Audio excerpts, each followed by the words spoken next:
Hey, this is John Leon Guerrero. Our guest today is Dr. Marc Gallicchio. He's a professor and chair of history at Villanova. He's an expert on U.S. foreign relations, U.S. modern history, modern military history, and World War II, specifically Japan's role in the war and our relationship since, and how that relationship they're rebuilding, and how post-World War II East Asian conflicts have shaped and continued to influence international relations now. He's taught in Japan as a Fulbright scholar. He's written 5 books that are all deep dives into history and has been published in several outlets as you'd expect of a guy of his pedigree. He met Pete at a presentation at Chapman University, and in this episode, the two of them get into an interesting conversation about the lasting impacts of World War II, the goals of the U.S. during the war, when the tides actually turned, and why we have a universal hate for Nazis but have softened up about the Japanese warrior in spite of the atrocities they committed, a topic about which you know I am particularly sensitive. If you like this episode, or what we're doing in general, please do us a big favor and give us a 5-star rating in iTunes and a glowing and loving review. And if you hate what we're doing, please give us a 5-star rating in iTunes and a glowing and loving review. It really helps us out. Also, if you're listening to us on YouTube, please hit subscribe and turn on your alerts so when we drop some new dopeness on you, you know about it. We love you for listening. Please let us know how you feel. And for now, here's our guest today, Dr. Marc Gallicchio. Lions Rock Productions. This is Jay This Moore. is Greg Proops. This is Jordan Harbinger. This is Dexter from The Offspring. This is Nathan This is East. Sebastian Younger. This is Rick Marotta. This is Stuart Copeland. This is Mick Gillette. This is Andy Summers. Hey, this is Skunk Baxter. This is Gabby Reese. This is Rob Bell. Hey, this is John Leon Guerrero. Hey, and this is Pete A. Turner.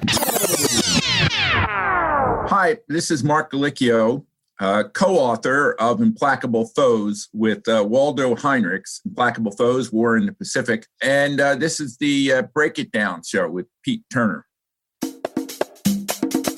And now, the Break It Down show with John Leon Guerrero and Pete A. Turner. Yes, it is. This is actually, Mark's a good sport because the first time we recorded at Chapman, and that's a hat tip over to everybody in the War and Society program, especially its chair, Greg Daddis, who was gracious enough to host us. There was a problem with the show, and so we had a good chat, but it just didn't work out. So instead of forcing you guys to hear something that sounded horrible, I thought that Mark and I might slow down and dive in again into World War II, which is his specialty. That book, Implacable Foes, is available on Amazon. You guys know the deal. You buy the book, make sure you rate it 5 stars, and give a review. That's how you help Mark and Waldo make a little bit of money with their book, and it's fantastic. Mark, let's just jump in. Implacable Foes. Why implacable? Well, we wanted to and capture the sense in the final months of the war of how desperate the struggle had become between the United States and Japan. The Japanese had adopted a strategy of attrition. They were trying to wear the Americans down, try and make them really weary of the war and have them settle for something less than an unconditional surrender. And the American command was very much aware of that was Japan's intention, and they were redoubling their efforts to bring pressure to bear on the Japanese through bombardment, through naval, submarine, especially attacks on Japanese shipping, and everybody's aware of the sort of bombing campaign that hit all of Japan's major cities during this time. And so you really get a sense of the violence kind of reaching a crescendo in this period. So implacable, just seemed to be the appropriate adjective there. So at this point, when the Japanese get all implacable and everything, they are playing for some kind, they're trying to draw this out so they can hopefully get to the negotiating table. At what point does it seem where like the balance of power had tipped irrevocably and Japan was going to lose? It was just, could they string this thing out long enough? Was that, it must have been some earlier battle in the Pacific. Sure. Well, I think a lot of historians identify Midway as sort of the point where, the Japanese offensive capacity was lost. And then from that point on, as the United States sort of built up its war machine, the Japanese were going to be having to cede territory and gradually sort of contract the area under their control. We begin in January 1944 because at that point you can see sort of both vectors of the American assault in the Pacific, across the Central Pacific by the Navy, and then coming up through New Guinea and the Philippines with MacArthur. You can see both of those wings of this, offensive gaining momentum. And in part, that's because of the presence of the new fast carriers that helped the Americans develop this offensive striking capacity. So we figured, you could always push it back farther, but we thought this was a particularly useful point to sort of, begin the book, because it seemed as though the war had entered a new phase at that point. So the loss of the offensive capability happens at the Battle of Coral Sea. That can be argued or not, but there's no point really going past that. And the strategy then, does that instantly flip for the Japanese to this battle of attrition? Or is that something that how quickly did they change and how did that look like to the forces, the American forces, as they were fighting day to day? Well, I think the really significant sort of noticeable difference comes after the Marianas campaign in the summer of 44, when the Japs sort of realized that at this point they can't sort of squander manpower in these suicidal banzai charges, nor could they really sort of confront the Americans at the water's edge in these landings, and that the strategy that they adopt and that we then describe in the book is this sort of moving inland and setting up these sort of very well-developed fortifications inland as much as possible out of the reach of naval gunfire, but is sort of making it a lot harder for the Americans to dig them out of these places. And also, as I said, you don't really see these banzai charges anymore. There is a much more defensive-minded strategy. There's less confidence that the zeal of the Japanese soldier is going to overcome the material strength of the Americans. And I think people who have seen letters from Iwo Jima get a really good sense of what that strategy looked like, and this desire to conserve manpower as much as possible and make the Americans pay dearly for every Japanese soldier's life. So when we look at the at some point the Japanese also aren't able to get in the air effectively anymore, and losing that fight with the Taffy 3 task force. What a big blow that is. That's not only are you losing, now you're losing stuff you're supposed to win. And then, Doolittle starts flying over the homeland and bombing Tokyo and that kind of thing. Was there a movement within Japan to even go be more aggressive in stopping the war and agreeing to unconditional surrender much sooner?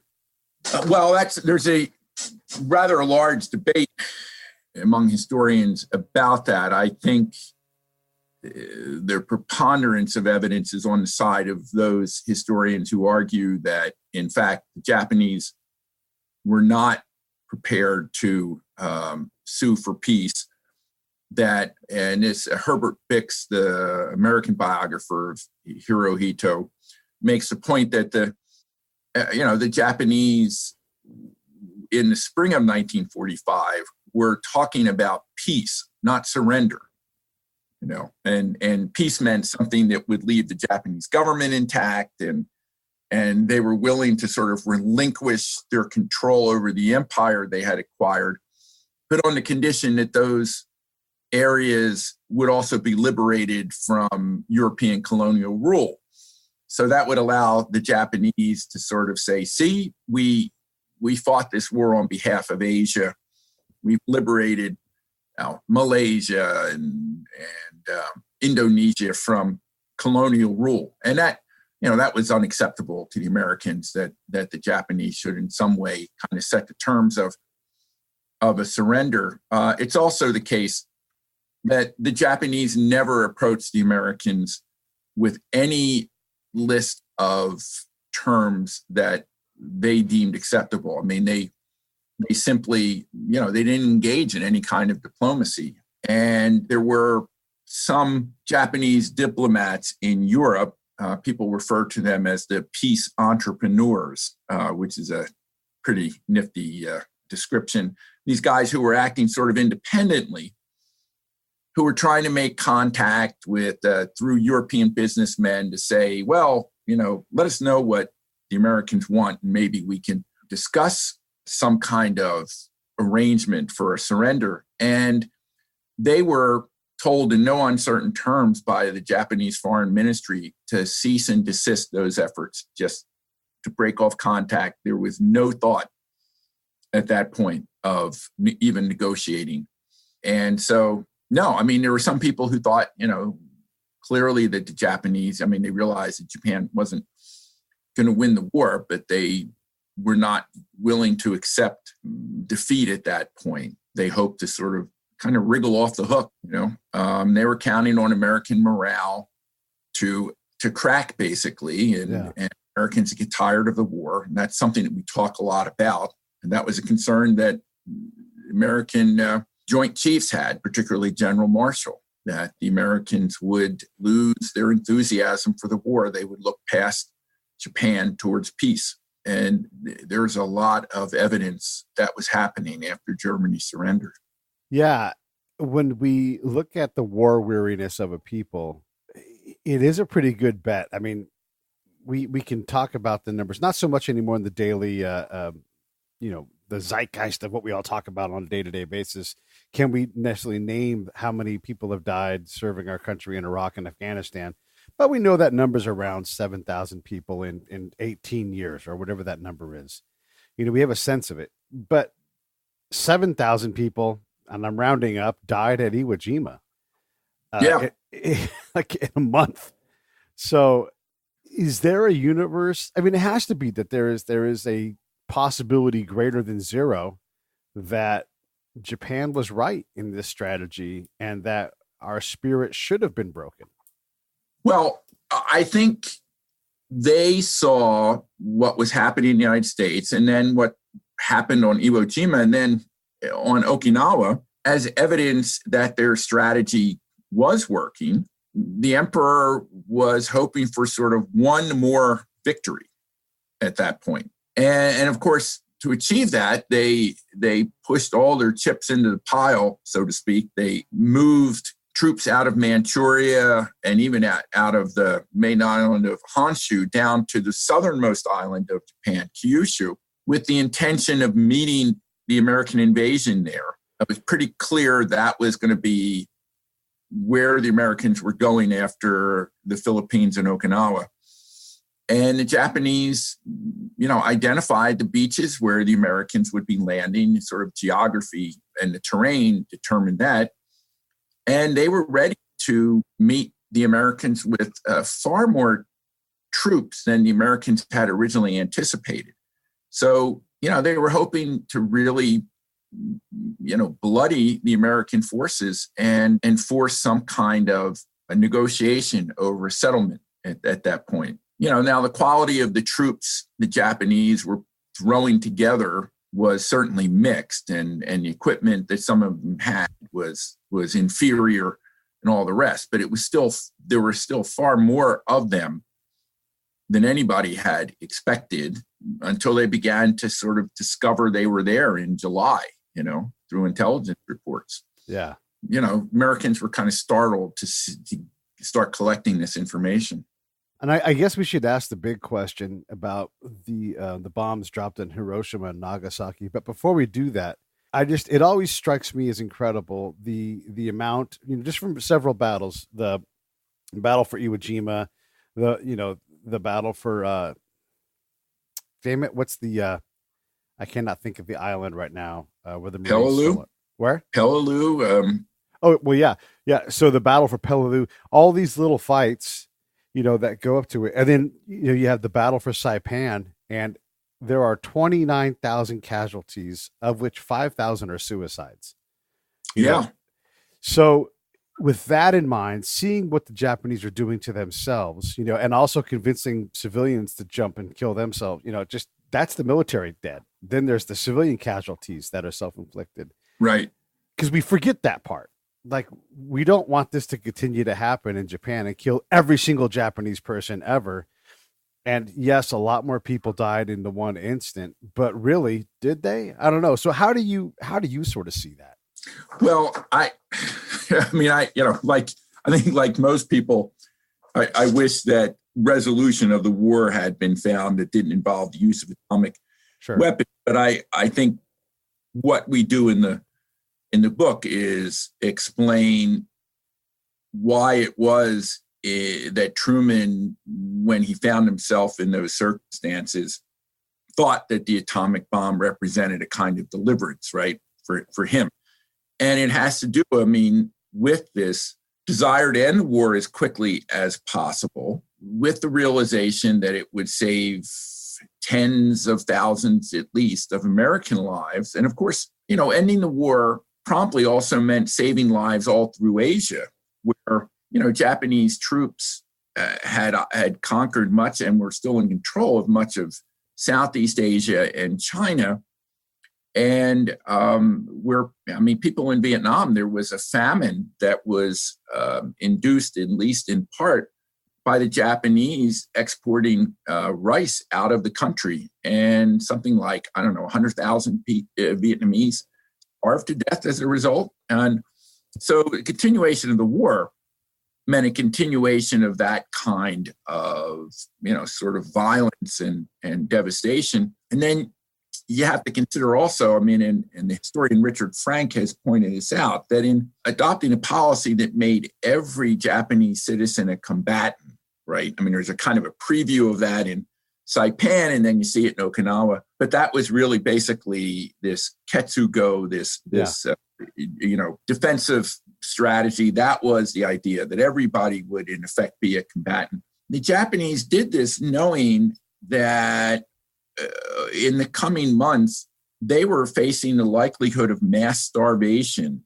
in the home islands, because Japanese access to food and in fact, something as basic as salt had been cut off by the American Navy that had isolated the home islands. And yet they were continuing to wage war. So if the Americans had settled on a strategy of blockade, such as the Navy wanted, there's no guarantee that fewer people would have died as a result. In fact, perhaps many more would have, before the Japanese government finally decided to throw in the towel. And then you would have had the situation of, well, would the United States continue to maintain a blockade when it meant, starvation of hundreds of thousands of Japanese, or would they finally say, okay, let's negotiate an end to the war, and in which case,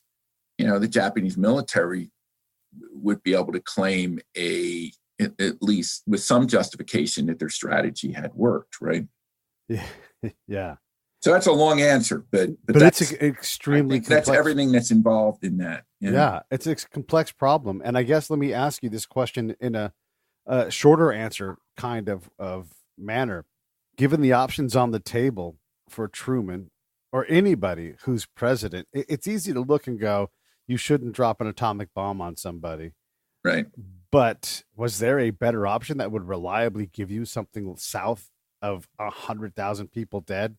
And we're just talking Japanese. Like you said, they're going to force conscription on anybody they can put their hands on, and kill them first, I would imagine, would be part of the defense. So was there any option that's like, if Truman would have just, did this, that would have actually tipped it finally, and Japan would have come to the table? Was there something that we missed? There are those people who argue, well, if Truman had, in the Potsdam Proclamation, which warned Japan of dire consequences, but also told the Japanese sort of what surrender would look like. if he had said specifically in that proclamation that the emperor and the institution of the monarchy would be preserved, so goes the argument, then the Japanese would have surrendered. But no one actually knows that. I mean, you have to be clairvoyant to sort of make that argument. The information that the Americans had at the time, because they were reading Japan's diplomatic traffic, they had broken that code years before.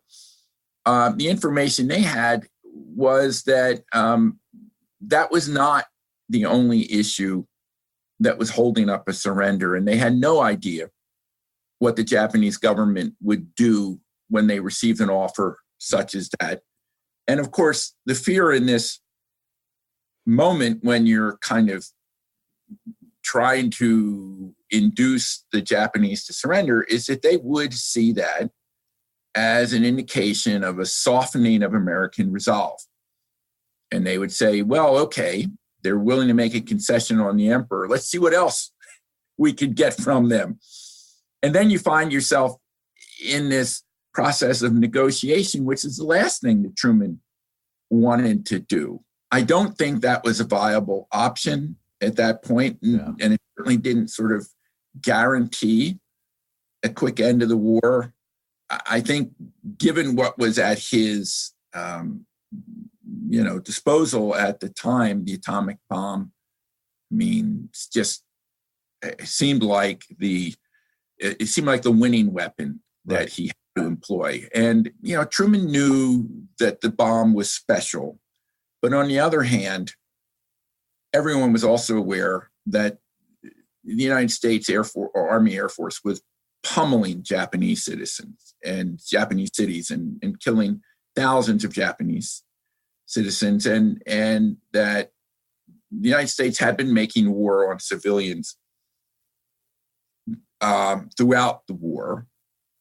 Right. So in that sense, the moral threshold had already been crossed. I mean, submarines attacked Japanese merchant ships, and remember, the United States went to war over that in World War I, right? That's right. So, that page had been turned.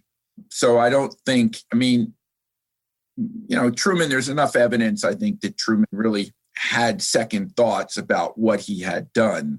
But I think part of that comes from this sort of just frustration with his feeling he didn't have any other options, This episode of the Break It Down Show is brought to you by Lions Rock Productions. That's us. We publish, evaluate, and develop podcasts just like this one, consult others to build their own, and create associated content and content marketing strategies. So if you're launching or expanding your social media presence, your business, or your personal brand, or if you just want to take your media presence to the next level, reach out to us on Twitter at Pete A. Turner or at JohnLG69 at the Break It Down Show. There's 1,000 ways to get a hold of us. Now enjoy the show. Truman, there's enough evidence, I think, that Truman really had second thoughts about what he had done.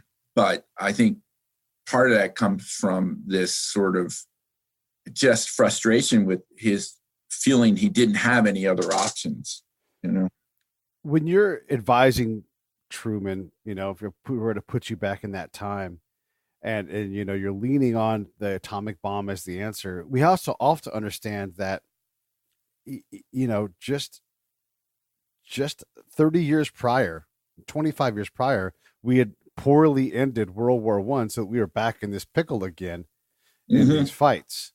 And so I know everybody's like, how do we not have to do this again? And it does seem like the finality of the bomb and the complete surrender allows everybody to say, Japan has had it. We don't have to, because Vietnam could decide that they weren't satisfied, with the capitulation of Japan and cause an insurrection nonstop for decades. And, the whole area can quickly destabilize. Is that part of your counsel to someone like Truman? It's like, look, World War I didn't end this. This is a way to decisively end this and have an opportunity, no guarantee, obviously, to right. Create, well, Franklin Roosevelt, who had announced a policy of unconditional surrender. And I mean, that wasn't something that just sprang into his head. It had kind of worked its way up through the bureaucracy, but Roosevelt was already thinking in those terms because he had been Assistant Secretary of the Navy for Woodrow Wilson, and he was very much aware of the sort of unsatisfactory circumstances that had ended the war with Germany. And so he said, look, unconditional surrender. He said, this time, Germany, all Germans will know they've been defeated, and so will Japan. I mean, that was the basic idea. And there's a lot of debate about the vagueness of the term unconditional surrender and what it meant. Yeah. People say, well, can't you clarify that? And I mean, the Japanese, I mentioned to you earlier, I'm working on this book and it's on unconditional surrender. And I think in reading subject, there's some people who argue, well, the Japanese didn't know what unconditional surrender meant and that it was somehow, lost in translation. Well, the reality is no one quite knew what it meant, because what it meant was that the United States wanted to be in a position to make sure that Japan was not capable of threatening the peace again. And so that would be, determined by the circumstances in which Japan surrendered, how cooperative they were in reforming Japanese society after the war. And the Americans simply didn't want to tie their hands as to what they would be able to do in order to sort of root out Japanese militarism. And so, unconditional surrender meant kind of carte blanche for kind of uprooting Japanese militarism. And there were, some people who argued, and, they did this from a kind of very humane point of view, but also, it was a kind of conservative view of things where they said, look, it's only these Japanese militarists who were the problem. The emperor is really a peacefully inclined person, and the institution of the emperor is sort of neutral. It doesn't contribute to militarism at all. And so we should just tell them they can keep the emperor. And there were other people, Truman included, who thought that was bunk, who thought, no, the emperor is implicated in this, and the institution of the emperor is a kind of feudal vestige that survived the Meiji Restoration in the mid-19th century, and that if Japan is ever going to, move in a peaceful direction, then something has to be done about that. And so they weren't willing to make that compromise. Yeah, I mean, that's it's a great point. We can lose sight of these things, the complexity involved in this big decision. That's why it's important to, that's why we're still talking about it, because it's just very, very hard to put it on one person to have gotten the decision perfect. Does seem to have worked out, 70 years in the past, but nobody knew at the time which way to go. And it was one guy's thing. How much counsel did Truman have to give to, our partners, to Great Britain, Australia, Canada, all these? I mean, this is a thing that sort of co-ops them into being, on the side that dropped an atomic bomb on humans. Yeah. Oh, that is an interesting question. The British had been encouraging the Americans in the direction of compromise. Churchill, was skeptical that the Americans would be capable of fundamentally altering Japanese society. So, he, where he could suggest, and he felt that way about Germany too, he counseled for some sort of modification of unconditional surrender. The Australians, not so much. They were, in the post-war period, they were surprised and angered that the Americans ultimately decided not to include the emperor on the list of people to be tried for war crimes. The Australians, they really, they had it in for the emperor. And so they were on the other side of that issue. I've said this to, before to people, that the other thing is, you won't find too many people in China or say Vietnam who, sort of lament the way the war ended with Japan. They suffered mightily under Japanese occupation, and I don't think they were terribly sympathetic towards the Japanese nation as a consequence. Yeah. Why do you think that Japan? Why were they such a? And obviously, in the context of the times, maybe this isn't true, but they sure seemed like they were very short-sighted in their handling of occupation of places where they were just begging to cause uprisings on dozens of fronts. Yeah, it certainly seems as though they made the worst out of a good situation, right? I mean, they entered Southeast Asia, and in many instances, you find these in the memoirs of these different nationalist leaders in colonial Southeast Asia, they write about the sort of elation they had at, the success of the Japanese army, and they initially viewed them as liberators. But, the Japanese attitude was, a colonial master's attitude and their view of Southeast Asia. And, those were, the resource areas. They looked at that part of the world as a sort of, great reservoir of materials or warehouse of materials that they could draw upon, to sustain the Japanese war machine. And one of those resources was the manpower of the region. And people were, pressed into hard labor and worked to death and given, basically a starvation diet while they, sort of labored for the Japanese empire. And part of that had to do with Japanese attitudes towards other people in Southeast Asia and East Asia. That's something John Dower talks a lot about. I mean, their kind of racial superiority complex when it came to East Asia, and that they, they had a sense of hierarchy with them at the top, not surprisingly. So, they did, their move into Southeast Asia began kind of on a high note, but the whole purpose for their being there was to exploit those resources. They did so in this sort of, ruthless fashion that was every bit as bad and probably more concentrated than what the European colonialists had done. Yeah. But let me ask you a more artistic-based question, and just because I'm curious in how you see this.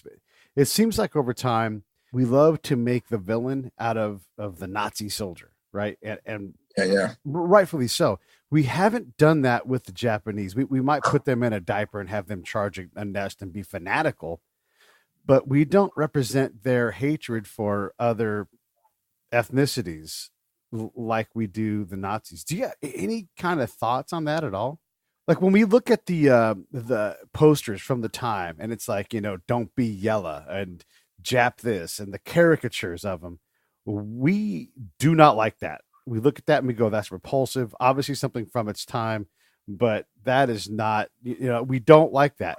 The same thing is not true for Nazis. And I'm not exactly sure why that has happened. And I'm not trying to say Japanese or all these things, but it is because of their attitude towards other ethnicities. You wonder what changed. Yeah, it may be that in the end, Americans, they certainly, most Americans despise the Japanese and were aware of Japanese atrocities, but they, in the final analysis, were not as threatening maybe. As the Germans were. That might account for some of that. You don't have, Americans aren't aware of a Japanese equivalent, say, of the SS. Right.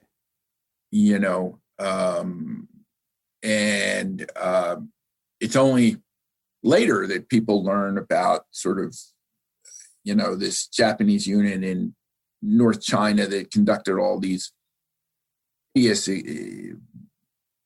biological warfare and chemical warfare experiments on prisoners that they had taken, and the like. So, I think to some extent that is what, Iris Chang tried to do with that book, The Rape of Nanking, was to sort of, to give people a sense that this was the Asian Holocaust that was taking place. And, as a historian, I guess I have reservations about applying that term too broadly to lots of different things. And I think other sort of historians have felt the same way. But that was, clearly she was attempting to try. She also felt there must be a sort of a lack of awareness, Yeah. So that's my speculation. It's a challenging question, and I appreciate your means of answering it. It's easy just to sidestep that, but there is something in that. And then you drop down the cover sheet with our own atrocities in terms of the Pacific Theater, and it's like, oh, by the way, guess who the other asshole was? It was us, and our, other than winning, our clear war crimes. Well, in the sense that Americans certainly did little to spare the lives of non-combatants in the Japanese home islands, or as I said, on Japanese merchant ships and the like. That's what, at the Tokyo war crimes trial, I think it was the Indian judge, but there were several judges who kind of questioned why Japan was the only country being put on trial. Yeah, because they clearly were not the only ones who had, violated international norms in that sense. Yeah, it's well, and also it's war, and there's a lot of people that get killed in this, and there's a whole lot of bad ways to kill people, but it's war, and so people are going to die, and it's all going to be horrible. So there is always that. I don't know. Yeah. How do you not firebomb a city where the civilians are participating in the war machine, and that's killing your people? It's really right. That is, I think in that documentary about Robert McNamara, right? He said if we had lost the war, we'd all would have been tried for war crimes. Yeah. There was some, there were people in the United States who wanted, said, look, enough of the killing, let's bring an end to this conflict. And a lot of them were associated with mainstream churches and who were calling for some sort of negotiated settlement. Right. George Marshall, when they were talking about using the atomic bomb, he suggested one possibility would be to tell the Japanese that a major city was going to be destroyed and not tell them which one. But, in doing so, you'd give the Japanese time to evacuate and then drop the atomic bomb. Right. I don't know how feasible that would be, but at least it might have been something, at least some way to kind of minimize the civilian casualties. That, and of course, no such warning was given.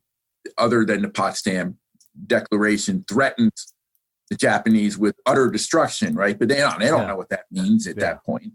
Yeah. They don't know that the Americans actually have the ability to utterly destroy Japan. Yeah, that's true. And what does that mean? That well, we're not going to tell you, but it's really going to be. That's very Trumpy. Right. Yeah, it's gonna. Yeah, it's sort of that. What is it in Dr. Strangelove, right? The doomsday advice. Uh-huh. Well, it's if a atomic bomb goes off, it it will detonate and just, destroy the world. Why didn't you tell us about that? Well, it was going to be a surprise. We're going to announce it on Lenin's birthday or something like that. I think it goes, and that's sort of the Americans. This is going to be really bad. Believe us. All right. It's going to be really bad. You've put this body of work together. I mean, you're a historian, but you're always learning. I imagine you're filling in pieces of the puzzle. What did you pick up from Implacable Foes as you and Waldo put this thing together? What realizations did you make? Well, there were, for a subject that has received so much attention and which we already spent a lot of time on, we found a surprising number of or came upon a kind of revelations. And one was the kind of virulence of the American public's criticism of the Army in particular, the military in general, but the Army by the spring of 1945. The public identified with the GI, right, the guy in the foxhole, but they had a very jaundiced view of much of the Army's leadership, which they thought, they referred to them as the brass hats.